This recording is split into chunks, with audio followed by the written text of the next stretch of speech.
Hello বন্ধুরা, আজকে আমি পাট শাক রান্না করব।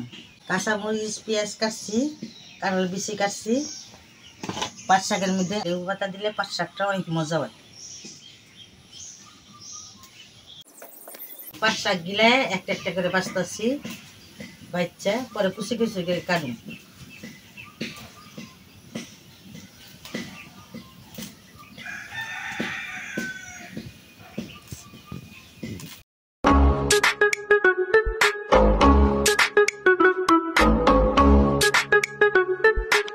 পাট শাক কাটা শেষ, ওখানে আমি লেবু পাতা কাটতেছি কুচি করে। পাট শাকের লগে পেঁয়াজ মরিচের মধ্যে লেবু পাতাও দিয়ে দিন। আমি কড়াইতে তেল দিতেছি পাট শাক রান্না করবার লিগে। আমি তেলের মধ্যে কাঁচামরিচ পেঁয়াজ দিতেছি, দিয়ে পরে কাঁঠাল বিচি দিব। কাঁঠাল বিচি দিয়ে লবণ দিয়ে আদা ভাজা ভাজা হইলে পরে পাট শাক কুচি করে কাটলে দিব। আমি লবণ দিয়ে দিতেছি।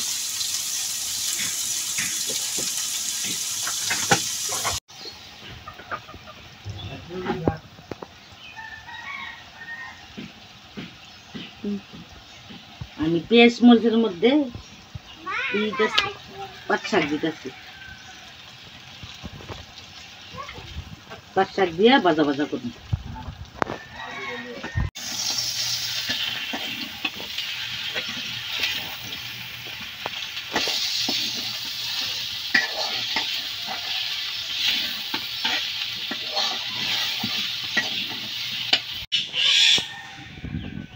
বন্ধুরা, আমার শাক রান্না শেষ।